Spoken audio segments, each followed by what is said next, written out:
Linda Burney, please stop embarrassing yourself. Stop hoodwinking voters too about your racist voice.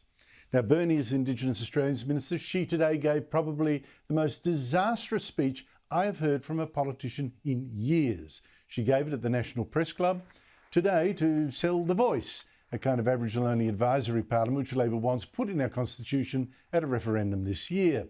Now, I know Burney was desperate. Polls are showing that the more that the Albanese government tries to explain why it wants to divide Australians by race like this and how it's all going to work, the more voters hate what they're hearing.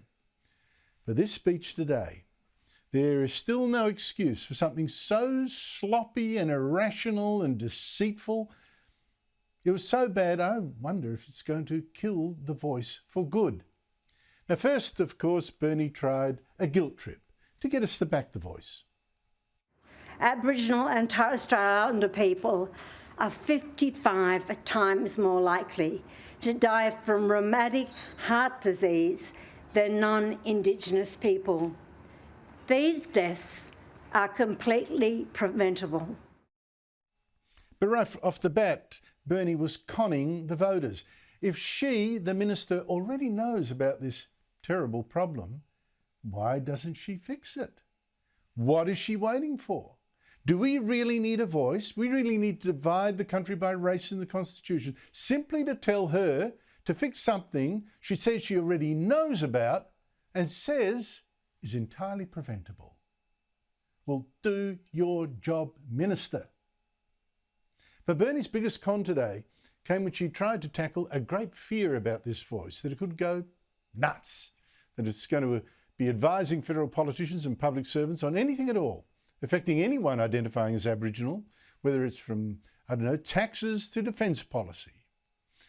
Because after all, that's exactly what the constitutional amendment Labor's drawn up says it can do. The Voice can advise on, quote, matters relating to Aboriginal and Torres Strait Islander peoples, end quote, no restrictions. Yet Burney said she would tell The Voice to stick to what she wants. I will ask The Voice to consider 4 main priority areas: health, education, jobs and housing. I will say, bring me your ideas on how we stop our people from taking their own lives. Bring me your ideas on how to help our kids go to school and thrive. Bring me your ideas on how to make sure our mob live healthy, happy lives. What poppycock?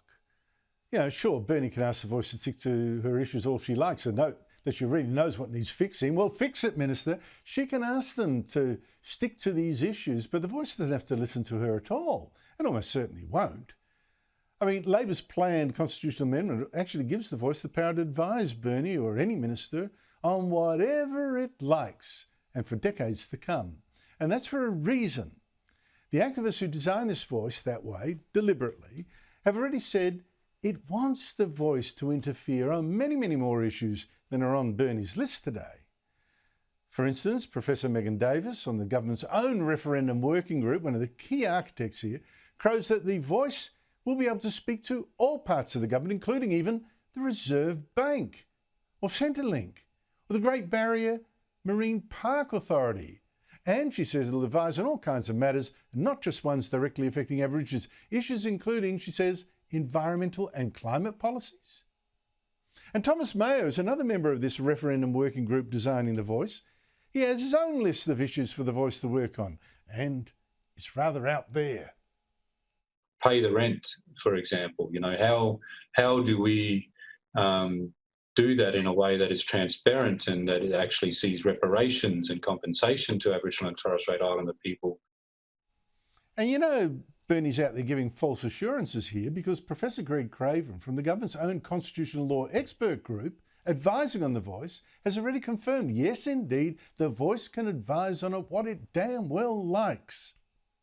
The Voice can comment on everything from sort of submarines to parking tickets, and there's every reasonable proposition that the courts will become involved in adjudicating representations, whether they've been made, whether they've been listened to. So let me challenge Bernie. Minister, if you really do want the Voice to stick to advising you on health and education, jobs, then rewrite your planned amendment to the Constitution to make that the law. But you won't, because your speech is all spin. I'll give you another example of that today. I want the Voice to come up with fresh ideas. Fresh ideas. Well, here again, the Voice is specifically designed so it will suggest nothing fresh at all. And that's because the designers of the Voice didn't want to create a rival group and a rival agenda that could upset the huge, massive, taxpayer-funded Aboriginal aristocracy that's been dominating government policy making for years. So they insisted the Voice's 22 members, only 22, they not be elected at all, but selected. By whom? Well, by the kind of Aboriginal bodies already advising governments. That's why I say, do not expect the Voice to suggest anything that's not already being pushed by the existing 30 big land councils, the existing 3,000 Aboriginal corporations, or by the Council of Peaks that's been advising the government formally for years. This Voice really frightens me. Australia risks making a shocking mistake that will change this country forever. Dividing Australians by race for the rest of our lives will not just be immoral, but disastrously divisive. And if this speech today is really the best case that the Minister for Indigenous Affairs can make for the Voice, then the answer, please, must be no.